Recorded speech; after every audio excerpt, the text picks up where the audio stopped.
Ladies and gentlemen, good evening. This is Tausif, and I'm here with a new live stream.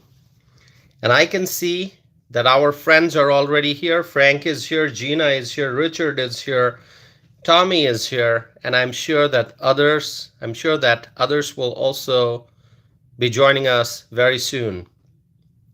The more friends we have tuning in for the live stream, the greater the conversation, the better the discussion, and also with all the likes and all the shares, we try to reach more people. Crockett is here. Hi, Crockett. Good to see you. So my friends, as you are tuning in, make sure that you hit the like button. And this is in subscriber only mode, and only subscribers who subscribe and wait for 5 minutes will be able to participate in the live chat. So my friends, let's start the conversation. I wish I could start with some good news.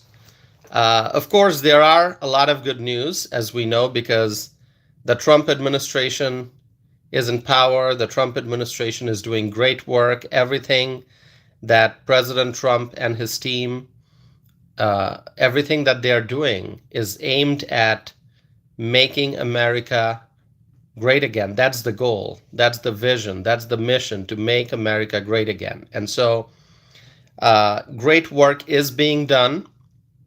But what I wish to talk about at the very beginning of this live stream today is something that's actually bad news, okay? This is something that I think I need to share with you. This is important, dangerous that's happening, which I hope will be contained, okay? I hope it'll be contained. I'm talking about a dangerous outbreak in Texas, an outbreak in Texas, okay? And I hope that this outbreak is contained so that it doesn't spread, so that it doesn't become a big national issue. So what is this outbreak? An outbreak, it's an outbreak that is a threat to public health. It's dangerous. An outbreak that is making people extremely worried. People are alarmed. People have been hospitalized as a result of this outbreak. People are sick and in need of medical attention.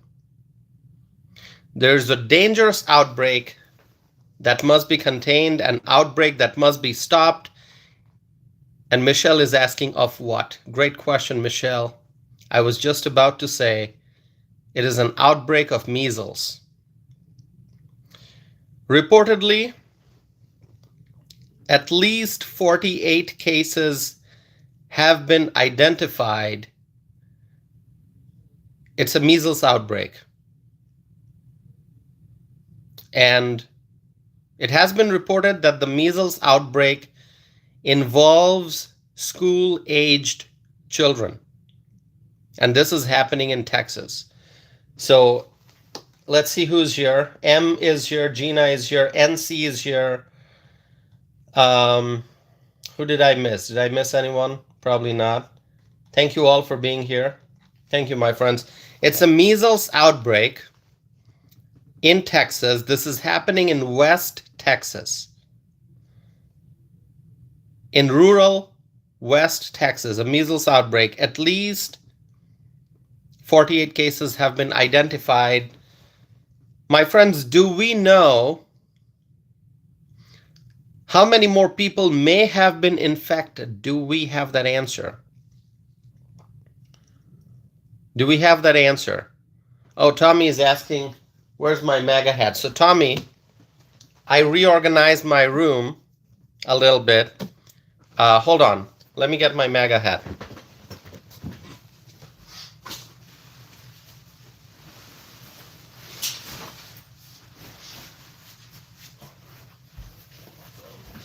There it is. Tommy is wondering, where's my MAGA hat? So by popular demand, I've got my MAGA hat, Tommy. I had reorganized a few things, so I left it on the other side of the room. So it's a measles outbreak. At least 48 cases have been identified. Now, do we know how many more people may have been infected? The question is this going to spread? Children are sick. The infection may be spreading and affecting more people. We do not know. We just know the number of cases that have been identified, at least 48. Many more dozens may be infected out there. Many more hundreds may be infected out there. We just do not know. And this is happening in Gaines County, Texas. Does anyone know where Gaines County is? As I said, West Texas. It is right at the New Mexico-Texas border. Gaines County, Texas, that is where most of the cases are. Majority of the cases are in Gaines County, Texas. And, I had to look up Gaines County on a map, and I saw it's right at the New Mexico-Texas border. So the crisis is now in Texas, but because Gaines County is a border county, not like a U.S.-Mexico border county. It's border, meaning New Mexico and Texas border, okay? So it's right at the border of Texas, touching New Mexico. And that probably increases the risk of measles spreading to New Mexico also.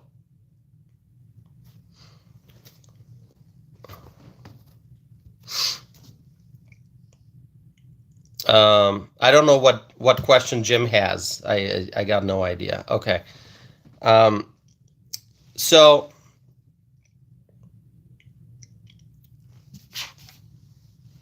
is this going to spread to New Mexico? And how did this outbreak happen? How did it start? My friends, I don't know for sure, but I do know one thing, that there were many public health concerns regarding illegal immigration, mass illegal immigration that took place over the last 4 years with Joe Biden and Kamala Harris in power. We have seen illegal immigrants coming from all over the world, bringing diseases into the country. And Texas is a border state. New Mexico is a border state. And so there's always going to be this question: how did this measles outbreak start? Is this the result of illegal immigrants bringing diseases into our country? My friends, tell me what your opinion is. Tell me what your opinion is. Contagious illnesses brought into the United States by illegal immigrants. And if you have ever watched a documentary or like a detailed report on the path, a documentary or some detailed report focused on the path that illegal immigrants have to take as they make their way from South America to Mexico and then through Mexico towards the US-Mexico border. A lot of people, not just people from the South American countries, but people from all over the world, different continents, they go to South America, and then they take that route, that dangerous route, crossing countries from one country to the next, to the next, to the next, as they make their way into Mexico, and then through Mexico, all the way from southern Mexico to northern Mexico to the US-Mexico border, and then they cross into the country. And as they travel, they have to go through jungles, they have to go through damp and wet places, rainforest, I don't know, mountains, hills, whatever. It's really a dangerous journey. And as people follow that route, there are reports out there. If you want to know the details, I don't know all the details, but I've listened to some some interviews of people who have taken that route. There are lots of videos out there, and there are lots of journalists who have done reports. It's really a dangerous journey. And on the way, people get sick, they contract illnesses, a lot of people die. There are mosquitoes, there are all kinds of animals, there are all kinds of bugs and pests. It's very dangerous. People get sick. A lot of people can't even make it because they get sick and they die on the way. I don't know if there are accurate statistics on how many people perish as they are trying to travel from South America to Mexico and into the United States. But people get sick, a lot of people die, and a lot of people survive, obviously, because millions have walked into the United States through the southern border. So we know a lot of people are coming here, and many are bringing with them illnesses. And now that's a public health issue for the United States. And that's why I'm just wondering, this measles outbreak in Texas, at least 48 cases that we know of. And what we do not know is how many people may be infected, and we don't know. Gianna is here. Hi, Gianna. Gianna, good to see you. Teresa Ross is here. Teresa from Arizona. Teresa, thank you for being here. Brad is here. Hi, Brad. Steve is here. Hello, Steve. Jason is here. Who have I missed? Thank you all for being here. So, my friends, why do we suffer? Why do we have to suffer so much? Why are we suffering so much? Our healthcare system is already under so much pressure because there's a need for more doctors, but you can't just produce new doctors in a short span of time. It doesn't happen because it's a long process. Individuals will have to complete their bachelor's degree, then they go to medical school, and that's tough. Medical school is not easy. And after they get their degree, they have to go through residency, maybe fellowships, maybe more specialty training, more practice. It takes many, many years to have a good doctor. A student starts young and then spends many years just studying and learning and practicing, gaining experience, understanding the human body, understanding medicine, understanding the cultural aspects of treatment,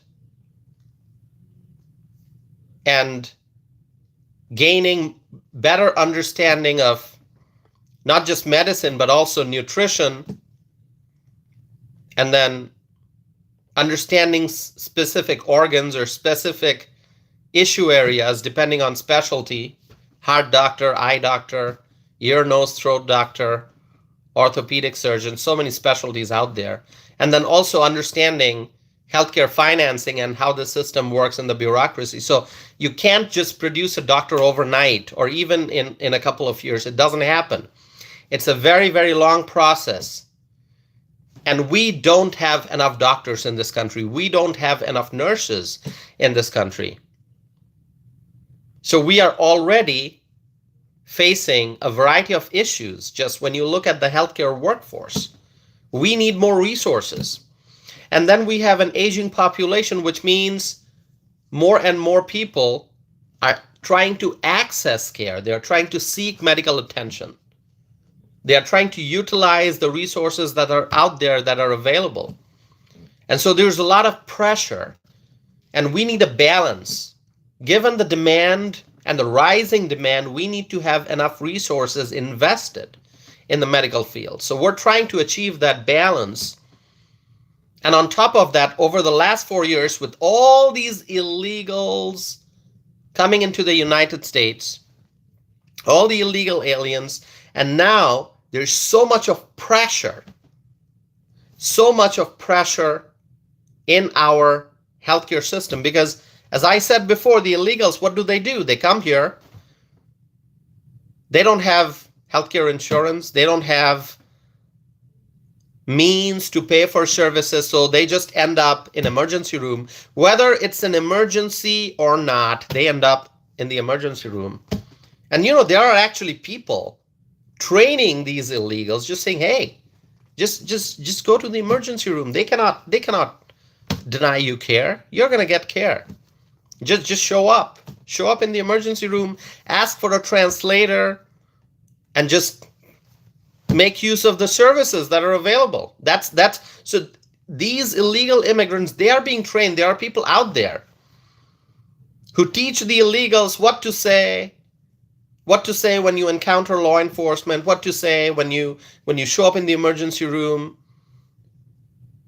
how to access this benefit, how to access that benefit. There are people out there who are basically giving training to the illegals so that the illegals can take advantage of our system. And we have seen that over the last 4 years of the Biden-Harris administration. My friends, do you agree with what I'm saying? Please let me know. Please let me know. Just say agree if you do. And so the illegals, what they have done is they show up in the emergency room, and American citizens with genuine emergency, they have to wait in line. American citizens with genuine emergency, you've got a real emergency, and you go and you have to wait in line because the waiting room is full, because there are illegal immigrants trying to access our precious healthcare resources. A system that is already under tremendous pressure. The illegals come and add more burden, and our healthcare system is being crushed because of this burden of illegal immigration. So then we end up with this outbreak in West Texas, this outbreak in rural Texas, a measles outbreak, at least 48 cases confirmed, and there may be dozens or hundreds. There may be dozens of hundreds of infected people, or maybe more. There may be more people out there with the measles infection, but we don't know. We don't know. And that's how diseases spread. One person, one infected individual comes in contact with another individual and another individual and another individual. If somebody has an infection and goes to a public place, I don't know the details, but I understand. I'm not a medical expert. I'm a healthcare policy guy. I'm not a clinician. I don't have an MD. I don't have a medical school degree. But I am a person who understands common sense. And my common sense tells me if one person has a contagious illness and comes in contact with other people, then the illness may spread. Now, diseases spread through different things. There are some airborne illnesses, and there are different ways, there are different mediums through which diseases spread.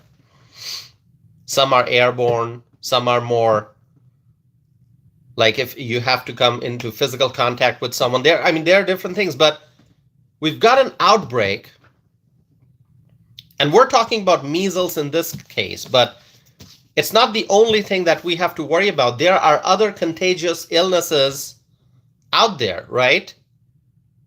And we know that illegal immigrants have brought in illnesses.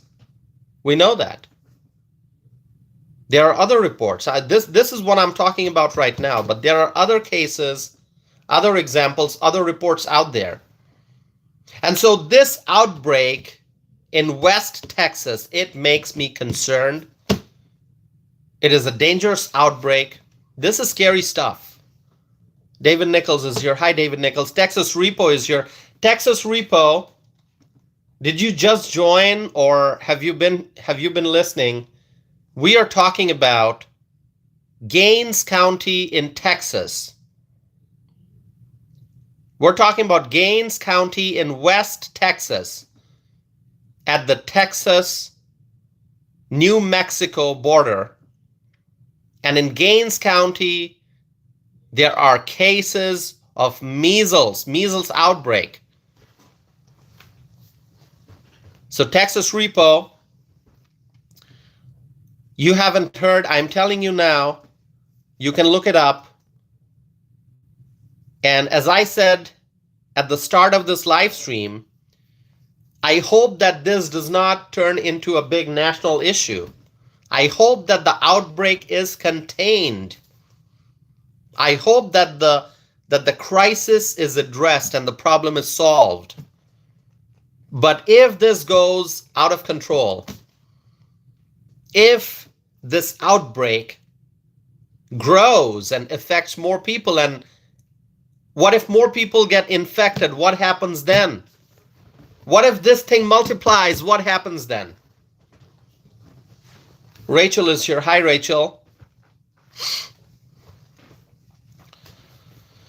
Human Nature is here. Hi there. Margaret is here. Hi, Margaret. John is here.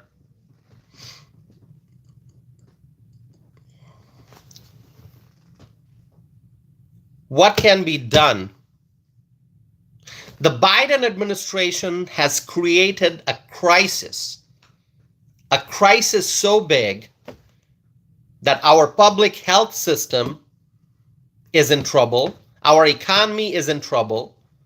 And so what Trump has to do, our 47th president, President Trump, what he has to do now is to deal with all these issues, all these problems, all these crises that is the result of the Biden-Harris administration and their policies. President Trump inherited a pretty bad economy. President Trump inherited a border crisis from the Biden-Harris administration. And now he has to fix the border. He has to fix the economy. He has to fix our manufacturing. He has to strengthen our military. He has to repair many relationships with international allies. And he's doing his best. He's trying his best. He's having success. But think about what Biden and Harris did to this country, to this economy. Now there's this measles outbreak. Now it's still small, but who knows? Is it going to stay this size or is it going to grow?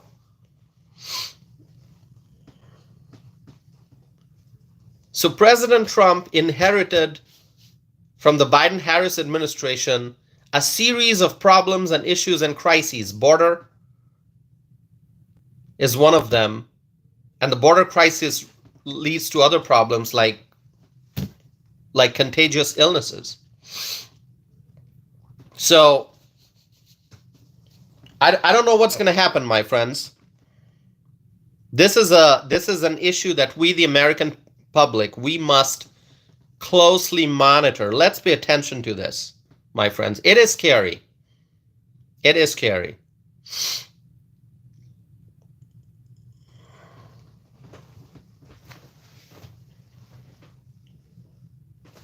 My friends, do we have any medical professionals in this live chat? Anyone who's a doctor, anyone who's a nurse, anyone who's a nurse practitioner or a physician assistant? I know our friend Misty is a nurse, but I know there are other medical professionals here. Anyone? Tell me what you do. If you're a doctor, just say I'm a doctor or I'm a nurse.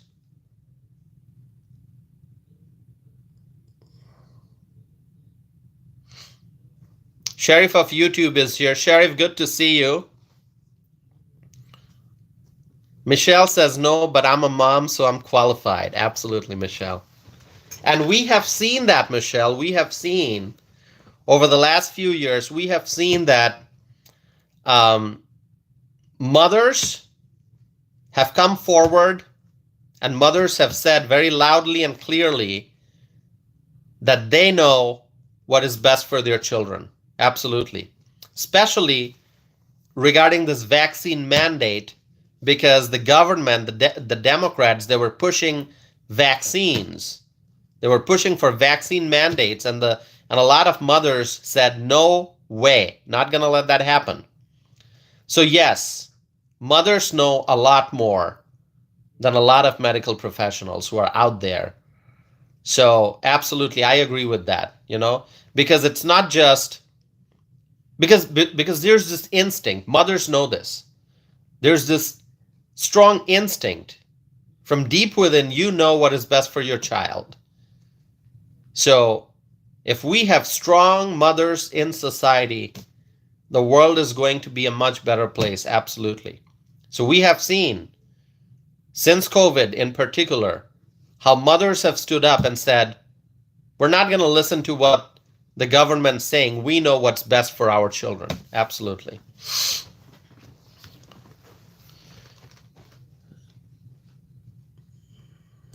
So let's see.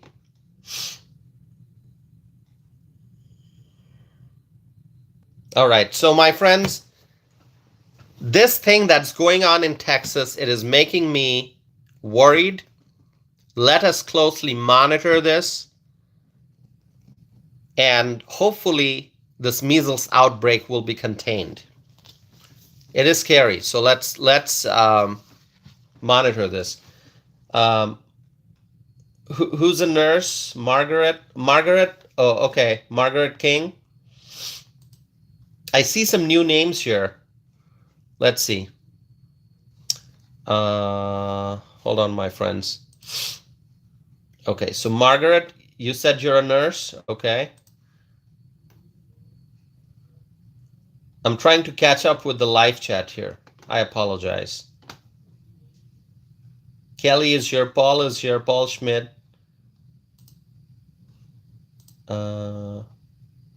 Okay, Margaret is a nurse from California. Well, thank you, Margaret. Thank you for being here, and thank you for being a nurse. We appreciate doctors and nurses and people who work in the clinical setting. Okay, we are very grateful for doctors and nurses and people who work in labs, people who do everything. Just if you work in healthcare, thank you so very much. We appreciate you.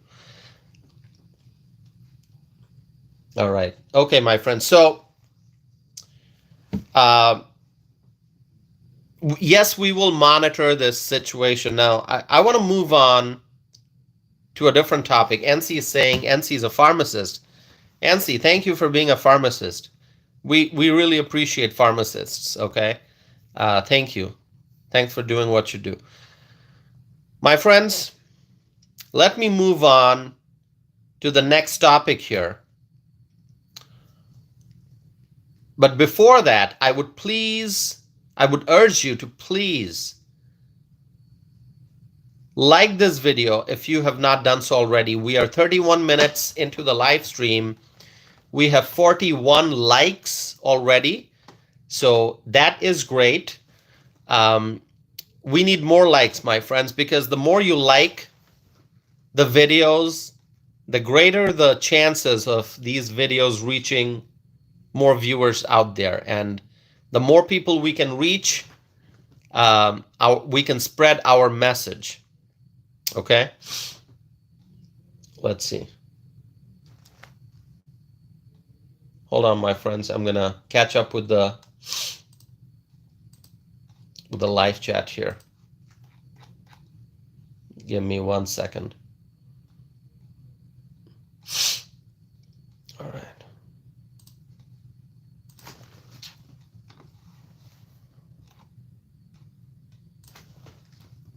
I gotta change the screen here.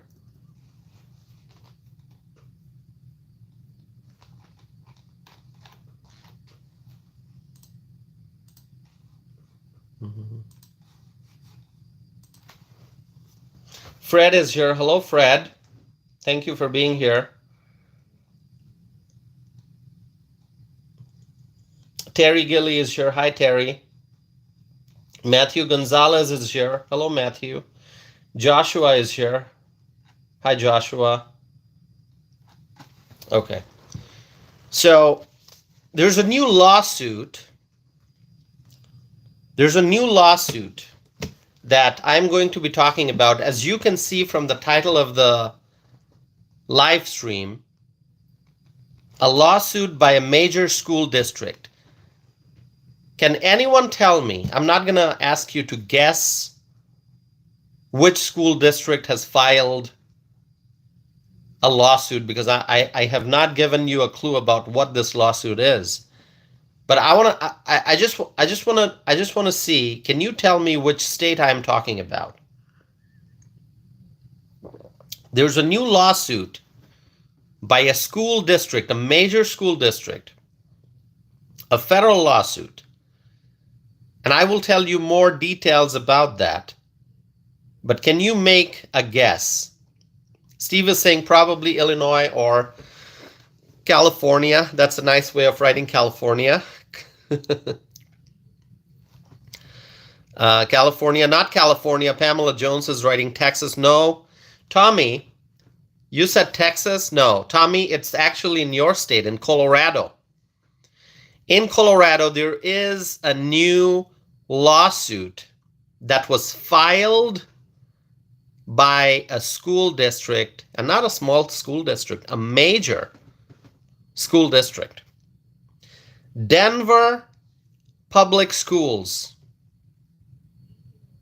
Denver Public Schools. By the way, Denver Public Schools is the largest public school district in Colorado.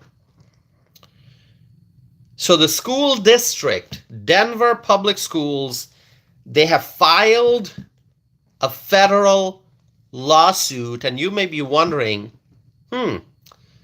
a federal lawsuit filed by the largest public school district in Colorado. What is this lawsuit about? What is going on? My friends, let me tell you, and you're not going to be happy when you hear this. I can almost guarantee that most of you, if you are a freedom-loving American, you are not going to be happy about this lawsuit. Minnie is here. Hi, Minnie. Good to see you, Minnie. Thanks for joining. Denver Public Schools, the largest public school district in Colorado, has filed a federal lawsuit against the U.S. Department of Homeland Security and DHS Secretary Kristi Noem. Now, do you get a sense of what this issue is? Do you see where this is going? You've got Colorado's largest public school district filing federal lawsuit against DHS and DHS secretary. Now you may say, Tausif, how's this possible? And why would Denver Public Schools sue DHS and Secretary Kristi Noem? What is going on? Well, let me tell you what is going on. I'll share that with you, and you're not going to be happy about it. But first, I just want to hear from you. Do you support Kristi Noem, former South Dakota governor, and now the Secretary of Homeland Security? Do you support Kristi Noem? If you support Kristi Noem, just say, I support Kristi or Kristi Noem. Michelle says yes. Tommy Brown says, yes, I do. If you support Kristi Noem, let me know that. I want to see, and I want everyone to see, whether members of our online family here, whether we overwhelmingly support Kristi Noem or not. I support Kristi Noem. Crockett does. Matthew Gonzalez does. Terry does. Martin does. John does. Minnie does. And I do too. I support Kristi Noem. Well, the school district is suing the new administration and DHS secretary over fears that ICE raids may take place on school grounds. I'm going to sit here for a while I let you process that. Bill is here. Hi, Bill. Suki is here. Hi, Suki. The largest public school district in Colorado, Denver Public Schools, they are suing the Department of Homeland Security and Secretary Kristi Noem over fears that ICE raids may take place on school grounds.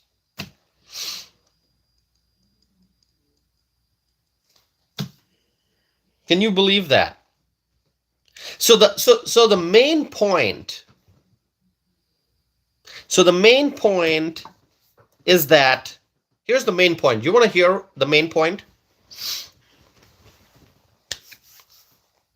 The main point is that the largest public school district in Colorado does not want immigration enforcement action to take place on school grounds.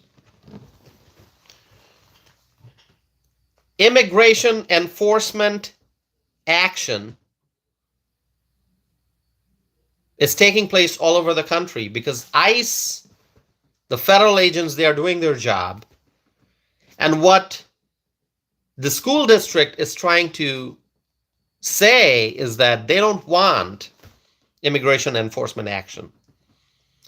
They don't want immigration enforcement action. They're trying to block ICE from entering schools. Now, the federal government has been very clear about this, that they are looking for the worst first. They are looking for the worst first. They are looking for the worst first. They are looking for the criminal aliens. They are looking for the worst of the worst. They are looking for bad people, people who have committed serious crimes, people who are here illegally and they have committed serious crimes. They are the ones that the federal agents are looking for. That's the priority list. The federal agents are not just going to walk into a school just because, oh, they feel like walking into a school and doing enforcement action. No. But what the Denver public schools, what they're trying to paint a picture, and they're basically trying to send a message that, oh, there's so much of fear that ICE may come into schools. Why would ICE go into a school if they don't need to? There are so many schools all over the country. You think ICE is just going to walk into schools after schools after schools? They are looking for the worst of the worst criminal aliens. But Denver public schools, they're trying to make this a huge issue by trying to paint a picture that, oh, there's so much of fear that ICE may come into schools. Well, ICE might go into a school if there's a criminal alien, hiding in a school. But ICE is not going to walk into a school just because somebody felt like walking into a school. So I just think about what this public school district is trying to say by filing this lawsuit.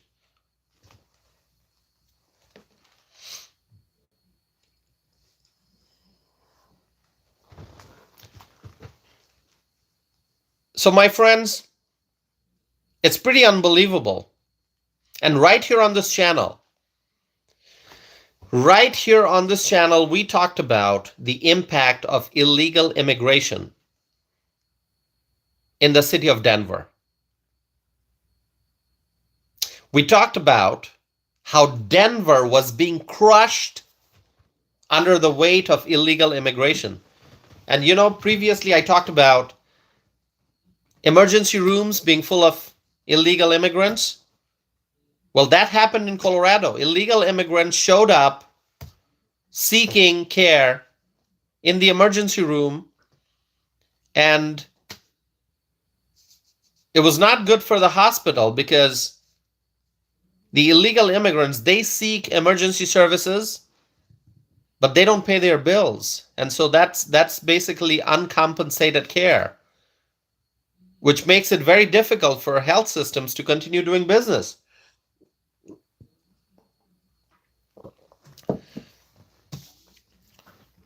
And we talked about the effect of illegal immigration on the city of Denver, on the state of Colorado. We talked about how Denver and the people of Denver, they have been suffering because of Biden's border crisis. We talked about how Tren de Aragua gang members were causing havoc in Colorado. Didn't we discuss that? Michael Brown is here. Michael Brown, so good to see you, Michael Brown.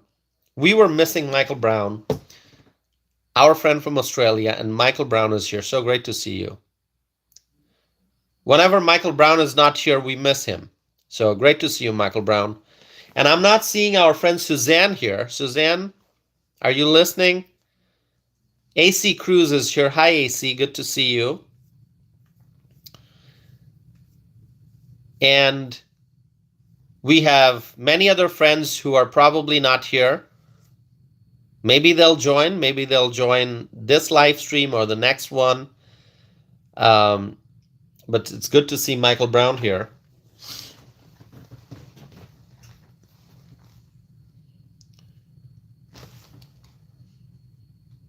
All right. So let's see.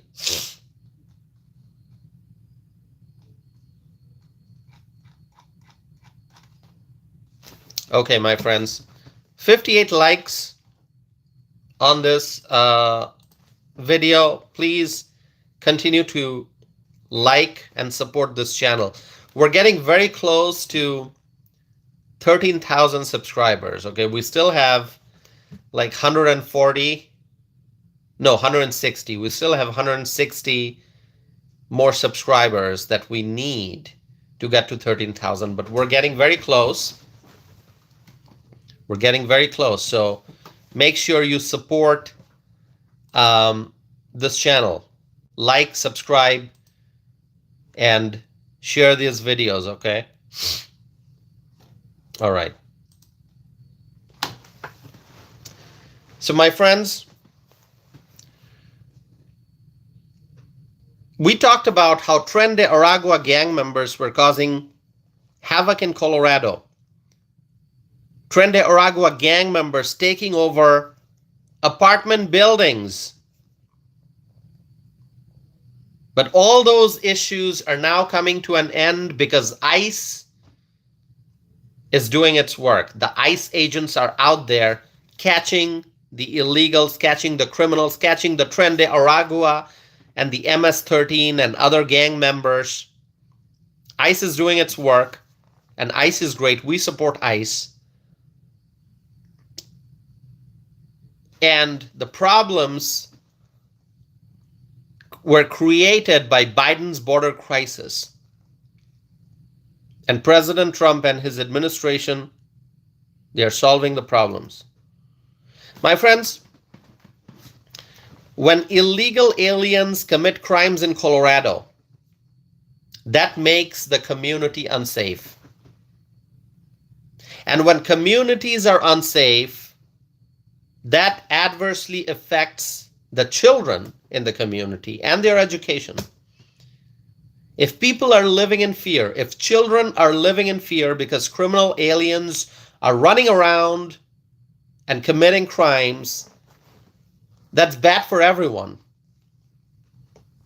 If people are suffering in their city, in their community, in their neighborhood, if people are afraid because criminal aliens, gang members, are running around and committing crimes in their neighborhood, in their city, then people are afraid. People are afraid to go out. People are afraid to just continue with their everyday things. And so that makes communities unsafe, and it adversely affects the health and mental well-being of the Americans. If criminal aliens are running around freely and committing crimes. And that was the situation in Colorado. We talked about Denver, we talked about Aurora, Tren de Aragua gang members and migrant criminal aliens. They were causing chaos and lawlessness, and they were committing crimes, the illegal aliens. And people were afraid. But when President Trump came to power, his administration is going after the criminals and catching them and deporting them. So going back to what I was saying, when illegals commit crimes in Colorado, that makes the communities unsafe. When communities are unsafe, that adversely affects the children and their education. If people are living in fear because illegal aliens are committing crimes, that's bad for everyone. So one would assume that Denver public schools would be happy that ICE is conducting operations to arrest criminals. That would be a common sense guess, like, oh, Colorado has this huge illegal immigrant population. People are suffering as a result of that. Finally, ICE is doing its job. ICE is going out there with the resources that they need because President Trump is the commander-in-chief. So ICE is doing its job. ICE is going to Colorado and catching criminal aliens. So Denver public schools should be happy. They should be happy that ICE is out there doing their job. In fact, one would assume that Denver public schools would want to cooperate with federal immigration officials and law enforcement officials. But no, instead of being happy, instead of cheering, instead of celebrating ICE, Denver Public Schools, the school district, has decided to file federal lawsuit against DHS and Secretary Noem. Unbelievable. One would assume that Denver Public Schools would actually write a letter to DHS and Secretary Noem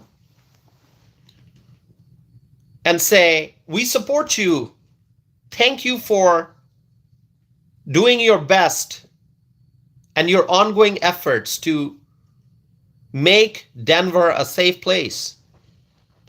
One would think that Denver Public Schools would celebrate the new administration and say, thank God that we have President Trump. Thank God we have Secretary Noem. Thank God we have Border Czar Tom Homan. And thank God we have such great federal agents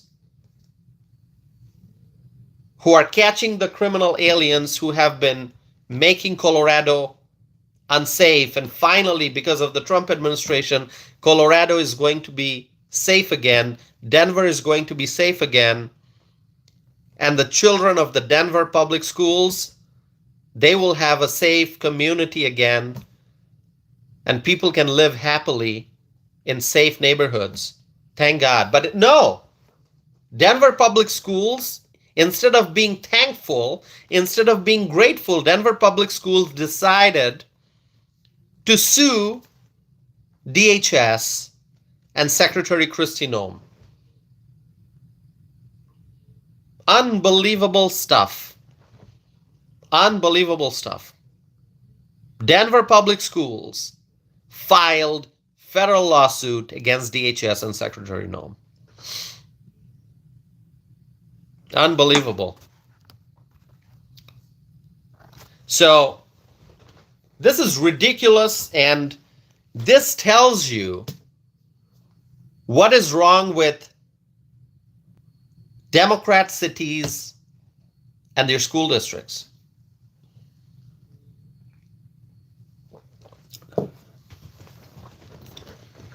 Look at Clayton. Look at that comment by this individual named Clayton.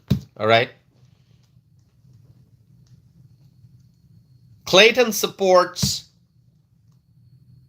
I don't know what Clayton supports, but clearly Clayton doesn't like MAGA. Clayton doesn't like MAGA, but Clayton has been kind enough to subscribe to this channel. Thank you, Clayton. Everyone say thanks to Clayton for subscribing. Clayton, thank you for being here. Yeah, you don't agree with my viewpoints, Clayton. I understand that. The things that I'm saying you probably don't like. You probably have very different viewpoints. But thanks for subscribing. All right? Thank you for subscribing and supporting this channel, everyone. Hey, even those who disagree, if they are commenting, they have subscribed.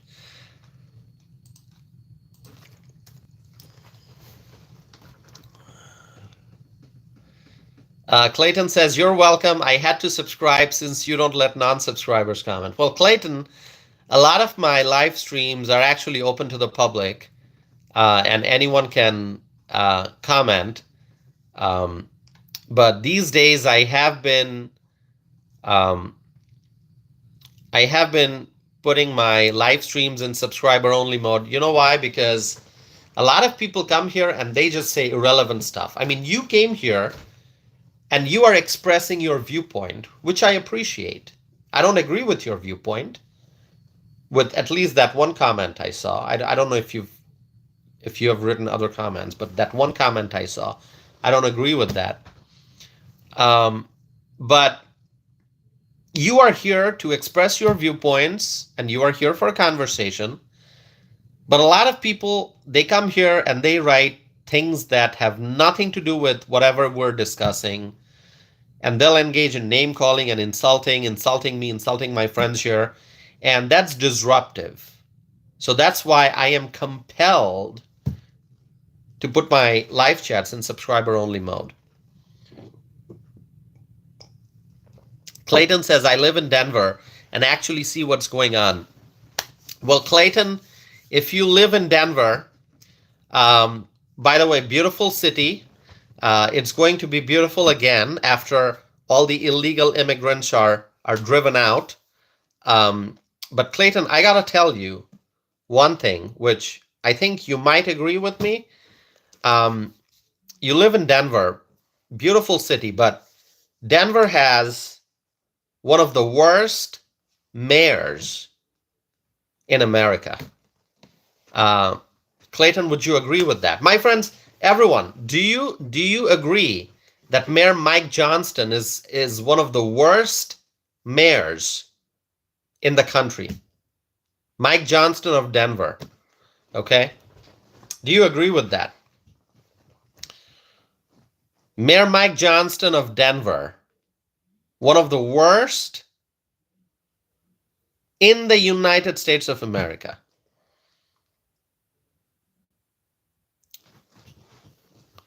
Clayton says, I don't like the guy, but I wouldn't say that. Okay. All right. Um, okay. Yeah, I'm going to put Mike Johnston in maybe one of the top 3 worst. Maybe top 5. Let's just say top 5. One of the top 5 worst. Clayton's probably going to put Mike Johnston in what, top 20? Right? I don't know. By the way, I used to criticize Eric Adams a lot, and you know that.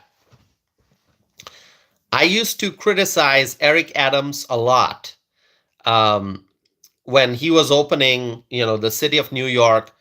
They were opening all these migrant shelters and all that. Robert Graham is here. Hi, Robert Graham. Good to see you. Robert Graham, I see you. Thank you for being here. I used to criticize Mayor Eric Adams a lot. But you know what? People change. People change. If they realize their mistakes, people change. And Eric Adams is changing.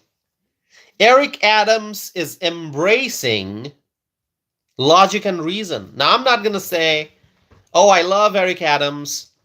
I'm not gonna say that, because we have to follow his actions going into the future.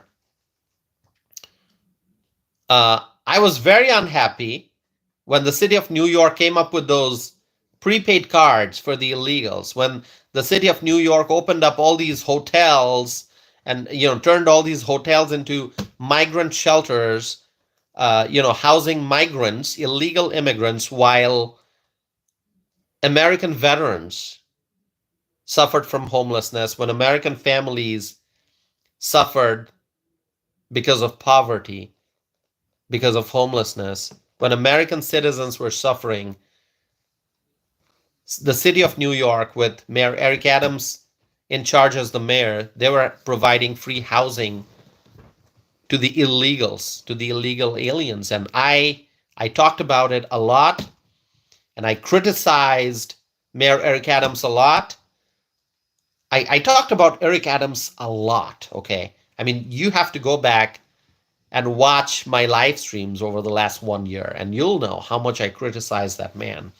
But now, it seems to me that Eric Adams is finally embracing logic and reason. Finally, Eric Adams is realizing that President Trump is right. And he is willing to work with the Trump administration. He had a recent meeting with Border Czar Tom Homan. And I was happy. So I will be objective in my analysis, in my commentary. When I see something bad, I'm going to say it's bad. When I see something good, I'm going to say it's good. So let me tell you, Eric Adams is slowly making his way and heading in the right direction. Now, I'm not going to say, oh, let's just forgive everything, all the bad decisions and all the bad policies that Eric Adams supported in the past. No, we still remember history, but at least Eric Adams is not being Brandon Johnson. Brandon Johnson of Chicago. Another one. Another mayor who I think is one of the worst. Brandon Johnson. His policies have not improved in Chicago. Mayor Mike Johnston of Denver. No improvement, but Eric Adams, he's heading in the right direction. And I hope that Eric Adams,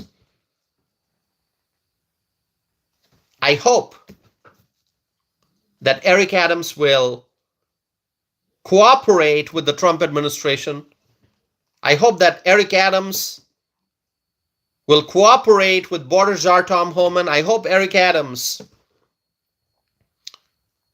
will do everything necessary to help ICE and to get the illegal aliens out of New York. Out of New York and back to wherever they came from. Get the illegal immigrants out. Lefty is here. Tired 887 is here. Tire 887 is saying out. Yes, out. Get the illegal aliens out of the United States. They don't belong here. They're here illegally. They need to go. They need to go. And so I hope that Eric Adams will support the Trump administration's policies 100%. But we cannot expect the same from Mike Johnston. We cannot expect the same from Brandon Johnson. Kat is here. Hi, Kat. Gregory is saying we need to take care of the citizens first. Absolutely, Gregory. We need to take care of U.S. citizens first. America first, as our friend Tommy Brown Jr. just wrote. America first. Scene has written America first. Mr. P is here. Hi, Mr. P. My friends, please like this video. 82 likes so far. Please like this video, my friends. And continue to support this channel. Our friend Rachel just wrote, we are taking America back. Yes, Rachel. We are taking America back. We are going to restore the American dream. Restore the American dream.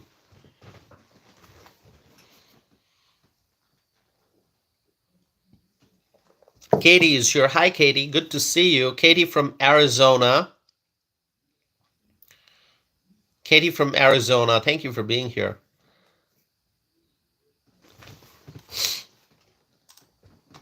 Give me 1 second, my friends. I'm going to take a quick break here. Butch is here. Hi, Butch.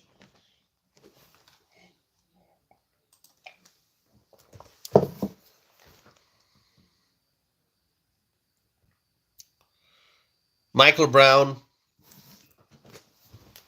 a wonderful member of our online family. Michael Brown from Australia, supporting our channel, being a part of this conversation. A freedom-loving person, Michael Brown. Thanks for being here. Did I miss anyone? Butch, always good to see you. Katie is joining us from Arizona. Katie, how is the weather in Arizona?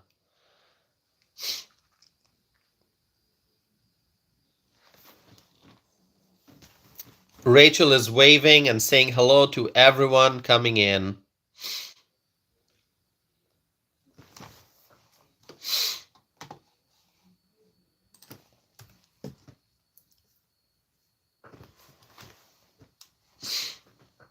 Low 60s. Okay, well, low 60s sounds great. We are here in the teens and 20s in Wisconsin, so low 60s would be awesome. Awesome weather.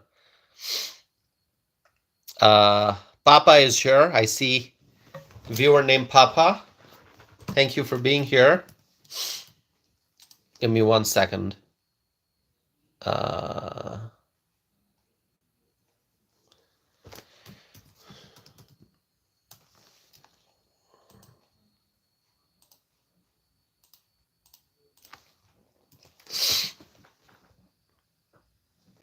Gina is saying 75 degree in Louisiana. Oh my God. We love Louisiana. We love Louisiana, and we love the Gulf of America. Gulf of America. Everyone, let's just do an exercise here. Please write Gulf of America in the live chat. Just write Gulf of America. Steve is writing Gulf of America. Mr. P is writing Gulf of America. Tommy Brown is writing Gulf of America. Deha is writing Gulf of America. Deha from Washington State, good to see you. Katie is writing Gulf of America. Seen is writing Gulf of America. Kat Aaron Davis is writing Gulf of America. Michelle is writing, it's 67 here in the Gulf of America. Hi, Michelle. Thank you. Michelle, our friend from Florida, Northwest Florida. Michael Brown is writing Gulf of America. Crockett is writing Gulf of America. Butch is writing the Great Gulf of America. Pamela Jones is writing Gulf of America. John is writing Gulf of America. Gregory is writing America, and then the flag, and then the Gulf. Gina is saying Gulf of America. Tommy Brown, Gulf of America. Lefty, Gulf of America. Frank is writing Gulf of America. Shafur, is it Shafur? Shafur is writing Gulf of America. I apologize if I mispronounced. Thank you for being here. Gulf of America. Cheryl Thomas just joined. Hi there. Thanks for being here, Cheryl. Mr. P is saying it's primarily our Gulf anyway. Why was it ever named Mexico? That's a good question. We got to go back and open the books of history and figure out who named it Gulf of Mexico. It's not Gulf of Mexico. It is Gulf of America, as Steve just wrote. Gulf of America. Rachel is saying we have the Gulf of Michigan. Yeah, Lake Michigan, huh? Should we rename that? I don't know. We got friends in Michigan here, so I don't know. I mean, we already have Lake Wisconsin. So that's one thing. We already have a Lake Wisconsin. So, but you know, JB Pritzker, remember JB, the governor of Illinois? Okay, what a governor. Another big failure, that guy, JB Pritzker, governor of Illinois. He had that funny video, which, you know, wasn't real. It was just a funny video he made declaring it's Illinois Lake or something. Not Lake Michigan, it's Lake Illinois. He wants to make it Lake Illinois. Not going to let that one happen. Definitely not. All right? I mean, it can continue to be Lake Michigan. I got no problem with that, okay? Because we already have a Lake Wisconsin. So that one, but it's not going to be Lake Illinois. No.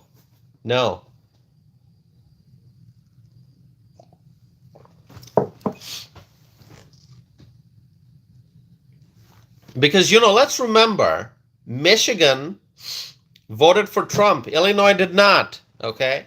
Well, someday, when Illinois turns all red and Illinois starts voting for statewide Republican candidates, then maybe we'll celebrate. Gregory says Michigan has the most coastline. Yeah.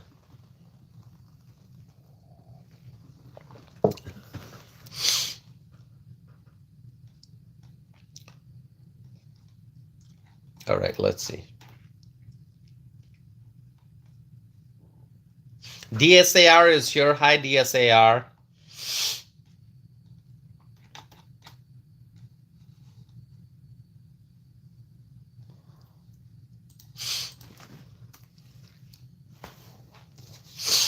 All right, my friends, please subscribe if you have not done so already. Please do so. Okay. Mr. is here. Hi, Mr. So as we were saying, this lawsuit by the Denver Public Schools, this is absolutely ridiculous, this lawsuit. Okay? And this tells you what is wrong with Democrat cities and their school districts. Instead of celebrating the new Trump administration, instead of celebrating the work of the ICE agents, Denver Public Schools decided to sue DHS and Secretary Noem. Unbelievable. Unbelievable. So let me tell you, nothing is going to stop the Trump administration and the great work that they are doing. Nothing's going to stop President Trump and his administration. The new administration will arrest and deport illegals. The new administration, the federal agents, will arrest and deport the illegals. And then there's another very important topic that we need to discuss. Who wants to talk about energy? Do you have energy to talk about energy? Are we going to wrap up the live stream here, or do you have energy? Do you have energy to talk about energy, or do you just want to say, Tassif, enough live stream for tonight. Let's just end it here. Jim is here. Hi, Jim. Do you have energy to talk about energy? It seems like people have energy to talk about energy, so we are going to do that. Katie has written, I've got the energy, let's go. All right, that's it. That's all I need. I've got the energy, let's go. And others saying energy, energy, drill, baby, drill. Let's talk about energy. Here's an important update, which I think you're going to love. President Trump has signed an executive order to create a National Energy Dominance Council. National Energy Dominance Council. President Trump has signed an executive order to create this council. President Trump wants to see great oil and gas production. More and more production of oil and gas. And President Trump has asked Interior Secretary Doug Burgum to undo Biden's ban on offshore oil drilling in both the East and the West coasts. Let me repeat. President Trump has asked Interior Secretary Doug Burgum to undo Joe Biden's ban on offshore oil drilling in both East and West coasts. Remember, Joe Biden issued that ban on offshore oil and gas drilling. And do you remember how big that area was? Do you remember? When Biden issued that ban, do you remember how many acres of federal waters it was?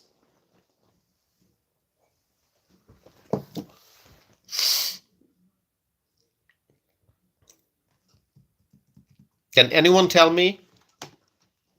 Richard is saying 625 million. Absolutely. That's how big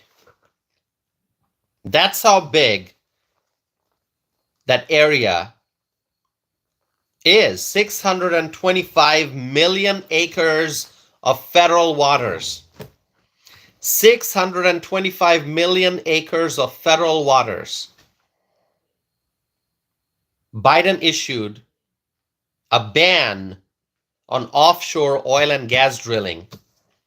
Joe Biden did that, and it was 625 million acres of federal waters. And President Trump has asked Interior Secretary Doug Burgum, he has directed Interior Secretary Burgum to undo this ban. So in the executive order, it is stated, and I'm going to read a paragraph from the executive order. Okay, I'm not going to read the whole thing because it is available on the internet. If you go to the White House website, you're going to find it. I'm going to read to you a paragraph, okay? Are you ready?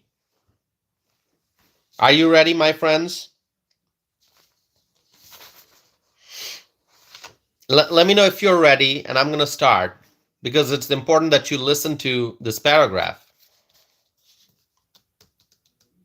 Lefty says go. All right. Others are ready? Oh my God, Crockett is saying, Tossif, I bought your book. Crockett, which one? I got two. Which one did you buy? I asked everyone to say if you're ready, and I was going to read this paragraph, but then I saw Crockett's comment about my book. Thank you, Crockett. Thank you so very much. Let me know which one you got. Okay, Neptune's Dusk. All right. Thank you so much, Crockett. I want to hear from you, Crockett, whether you like my poems or not, okay? First, you'll read it, and then let me know. I hope you got the book already, or is it on the way if you ordered it online?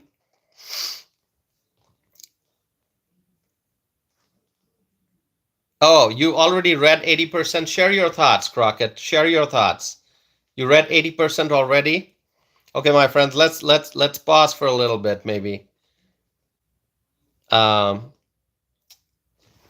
me know, Crockett. It was written. Crockett says, yes, it's great.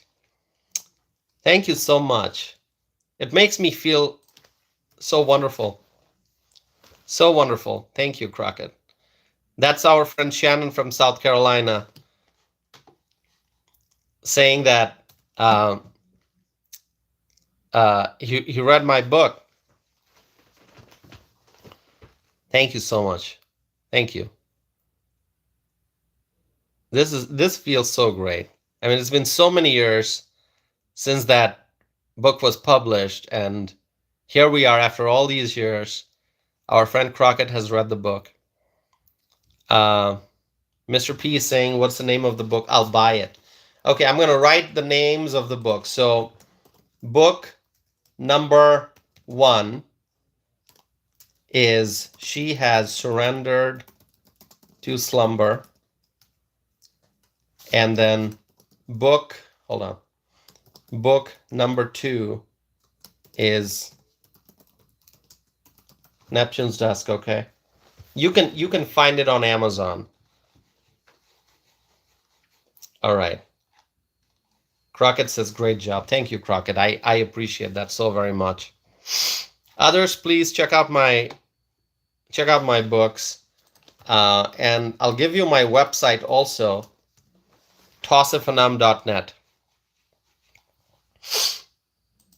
That's my website.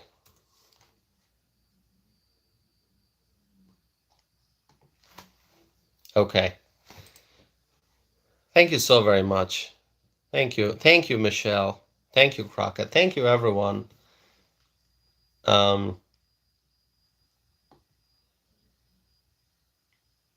Thanks so much. Thank you, Mr. P. Mr. P says, Mr. P is going to buy my book. Thank you, Mr. P. I appreciate that. Yeah, let me know. Whoever reads my book, let me know your thoughts, all right? If there's any particular poem you like, just let me know that. Freshly is here. Hi, Freshly. Good to see you. So let's continue the conversation we were having. I'm so happy. I'm really happy Crockett read the book. Thank you. So let's continue. The executive order that President Trump signed. I'm going to read to you a paragraph from that executive order. Okay. I see Cheryl is asking the name of my book. Let me do one thing. I'm gonna put it here, and I'll put it in the, I'll pin the comment to the top of the chat here. Okay, now you can see both my book names. I have written the names in the comment, and I put the comment, I pinned it to the top of the live chat. Dana is here. Hi, Dana. Crockett says, I apologize for interrupting. No, Crockett. Thank you. I'm so glad you mentioned that. Thank you so much to our friend Crockett. Dana is here. Hi, Dana. Good to see you. Cheryl says thank you. Thanks, Cheryl. Okay. So, the executive order that President Trump signed, it says, and I'm reading a paragraph from that executive order. It says, America is blessed with an abundance of natural resources and is a leader in energy technologies and innovation that are critical to the economic prosperity and national security of the American people, as well as our partners and allies. We must expand all forms of reliable and affordable energy production to drive down inflation, grow our economy, create good-paying jobs, reestablish American leadership in manufacturing, lead the world in artificial intelligence, and restore peace through strength by wielding our commercial and diplomatic levers to end wars across the world. And the language goes on.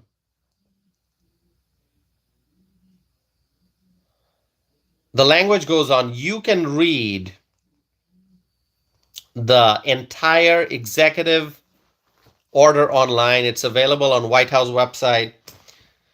And President Trump mentions our wonderful assets: crude oil, natural gas, coal, and a lot more. So we have a lot of assets. And, we are blessed. As a country, we are blessed. We have so much of resources. So we have to utilize the resources to make America great again. And so this executive order came on Valentine's Day, yesterday. And President Trump, he's moving fast. And remember, it has not been a month yet since President Trump's inauguration. It has not been a month yet. And he has already done so much, and he is achieving a lot for the country. He has already done so much. Okay. So this is great. The National Energy Dominance Council, I love it. I love the name. And it's now a reality. We have talked about energy independence, but we're going a step further. Not just energy independence, but energy dominance. In the world, we have to be energy dominant. Okay.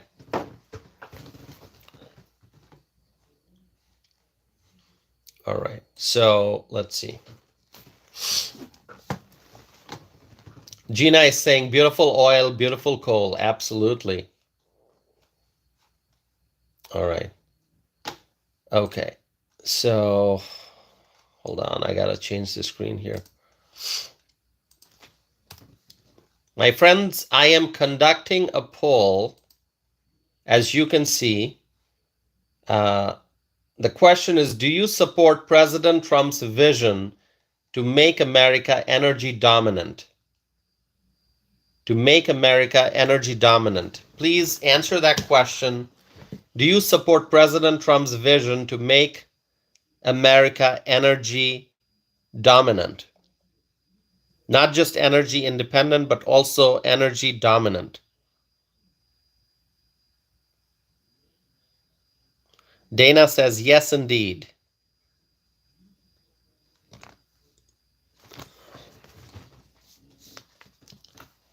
252 votes in the poll. If you have not voted yet, please do so. And also make sure you hit the like button. 94 likes so far. I hope we can get to 100, which will be pretty awesome if we can get to 100.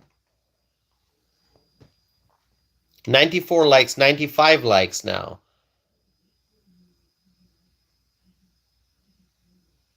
Kat is asking, where's the poll? The poll is right there. There's a poll question. The question is, do you support President Trump's vision to make America energy dominant?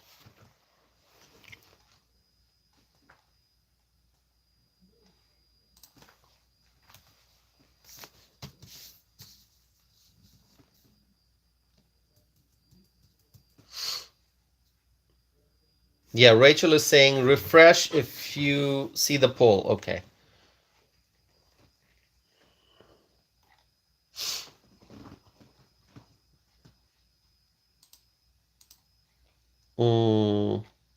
Yeah, Kat, you may want to just maybe refresh the page. Maybe that'll help. Howard is here. Hi, Howard.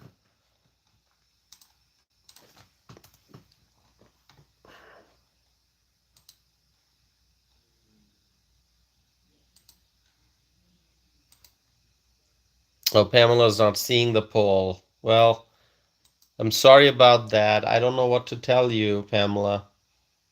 If you're not seeing the poll. Yeah, Rachel is saying just refresh the page. Maybe that'll help. Okay. Yeah, I don't know.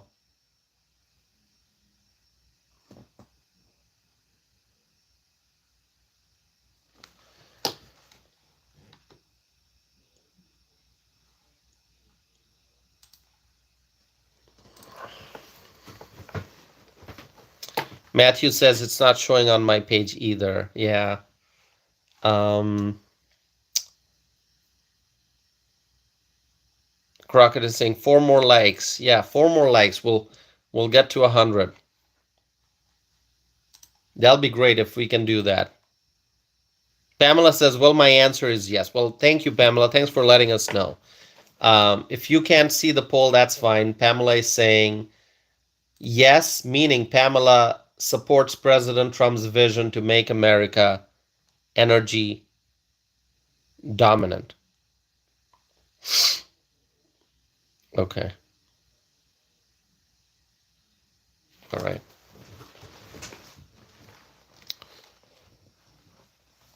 I think we all support President Trump's vision to make America energy dominant. Maybe I'll give it a couple more minutes and then I will wrap up the poll. I'm going to wrap up the poll, my friends.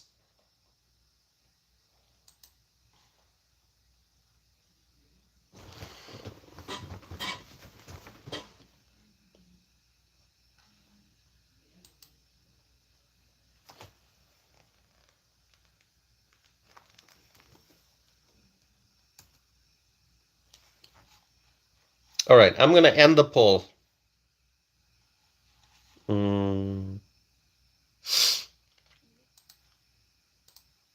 All right. Let me write down the results here. Give me 1 second. End the poll. The question is, do you support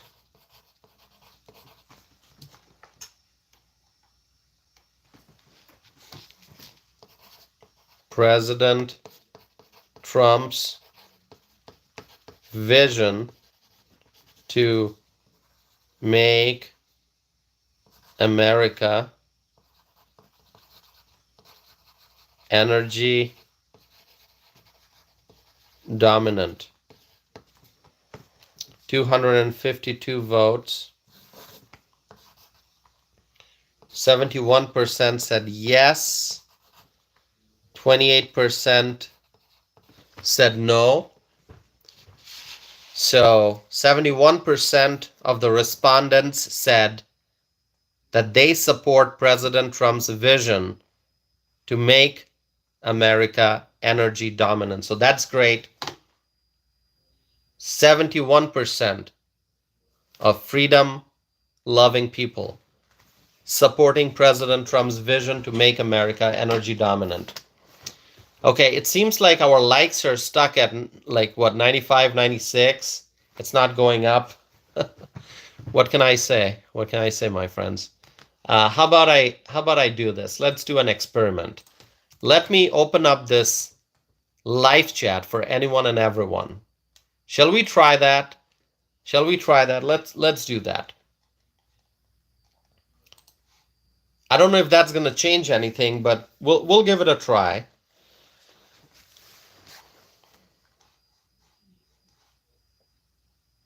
I turned off the subscriber only mode.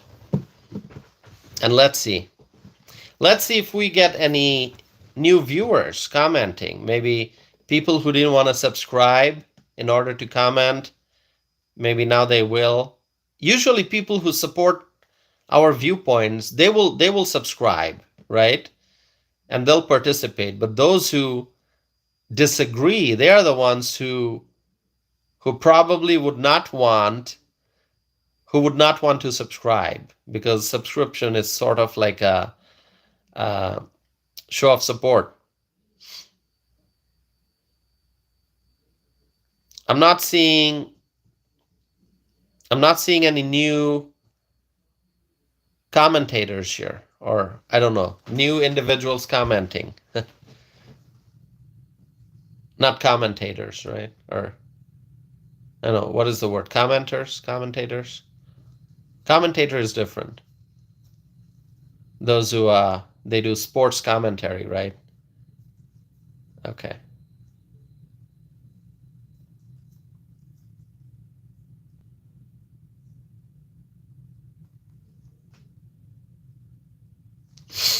Oh, there are new viewers who are coming in. I mean, it's Saturday night, so probably not a lot of people.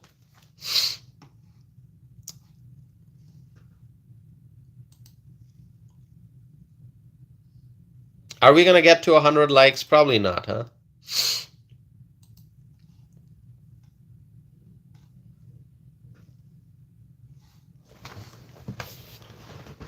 It's like we're so close to 100 likes.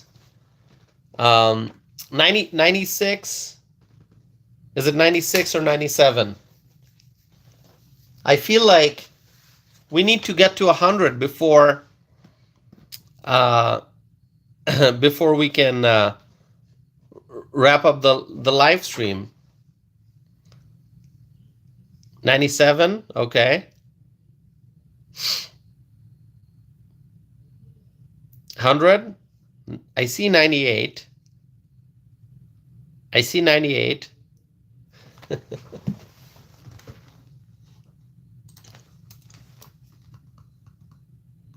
Two more. Two more, my friends. Two more.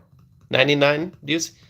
I see the number went back to 97. Somebody probably did a reversal on the like.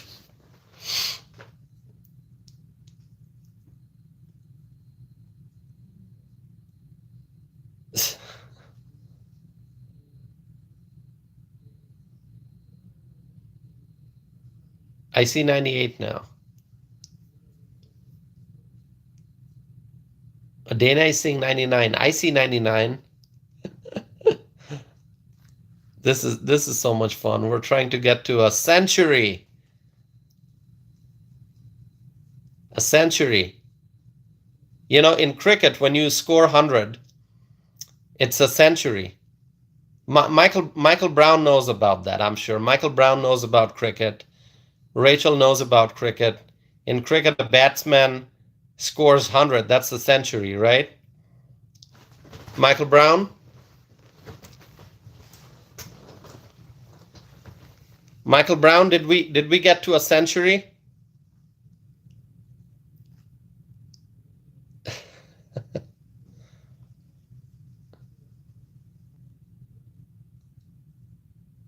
By the way, Michael Brown. Now, Michael Brown is a millennial, right? You are a millennial, if I remember correctly. So, and Michael Brown is in Australia. And I remember growing up, I used to, whenever I watched cricket, especially the World Cup, I remember Shane Warne. What a great bowler. What a great bowler. Shane Warne. And then Ricky Ponting, great player. And then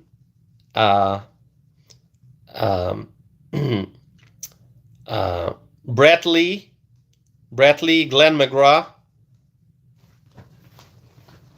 Michael Brown knows what I'm talking about. By the way, my friends, we have reached a century. Thank you all so very much. Thank you all so very much for helping us get to 100.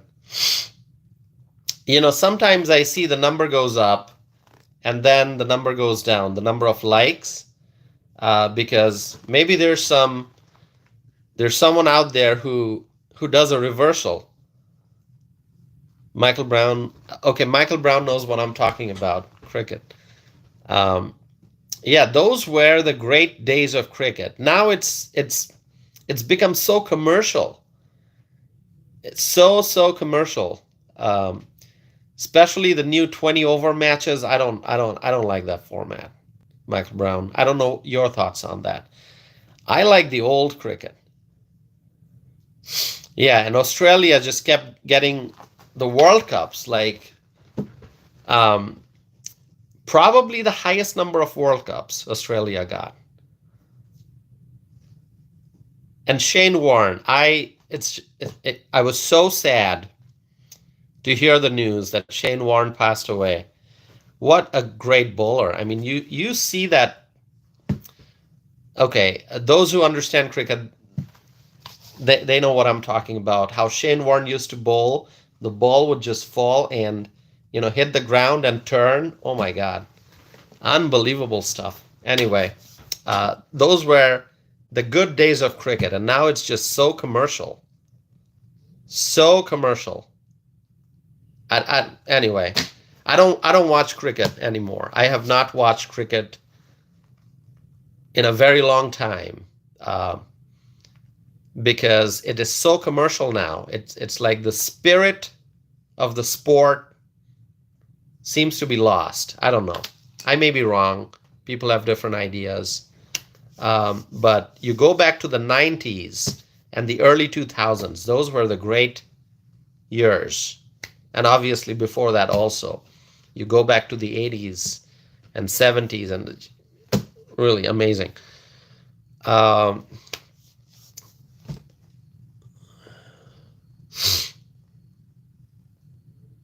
right, I'm trying to read the comments here. Susanna's here. Suzanne just joined. Hi, Suzanne. We were going to wrap up the live stream, and we got our friend Suzanne just joined, saying hi, everyone. Suzanne, so good to see you. Suzanne, you're going to be happy to hear. You're going to be happy to hear that we conducted a poll, and the question was, do you support President Trump's vision to make America energy dominant? And 252 responses came, and 71% of the people said yes, meaning 71% of the people said yes, They support President Trump's vision to make America energy dominant. Okay, so that's a great poll, great results. And then we reached 100 likes. So here we are, 100 likes. And then we started talking about cricket. And me and Michael Brown, we started talking about cricket right here. And Rachel knows also what we are talking about, the sport I used to play growing up. All right. Suzanne is asking what outbreaks. Well, outbreaks, measles outbreak in Texas, Suzanne, and I said so many things about that. Measles outbreak in Texas. At least 48 cases confirmed, and there may be more. And Texas is a border state, so the question is, how did measles outbreak start in Texas? And we know illegal immigrants, they bring contagious illnesses, right? James is here. Hi, James. Measles, yeah, measles. What is going on? Measles. That's what we talked about. So my friends, thank you all. I'm going to wrap up the live stream. Thank you all for joining. Thank you all for being here. I appreciate each and every one of you, my friends. Thank you so very much. And I'm doing live stream every day. I'm going to do another live stream tomorrow. So please stay connected. Michael Brown says it was a great sport once upon a time. I agree, Michael Brown. I agree. You know, Michael Brown and I are both millennials. So Michael Brown knows exactly what I'm talking about.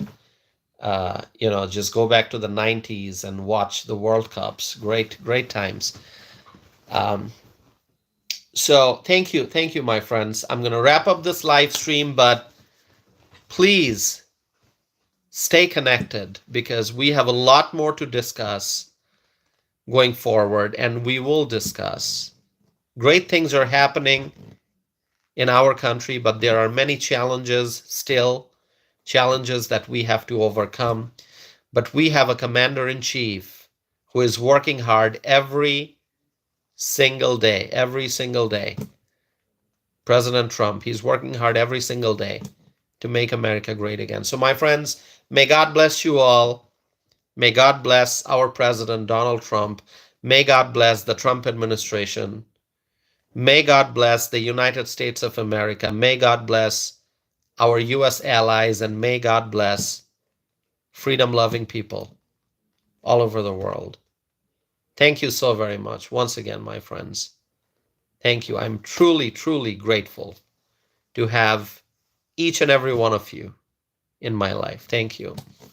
We are a wonderful family, and we will keep growing, and we will keep expanding and reaching out to more people to spread our message of peace, prosperity, and freedom.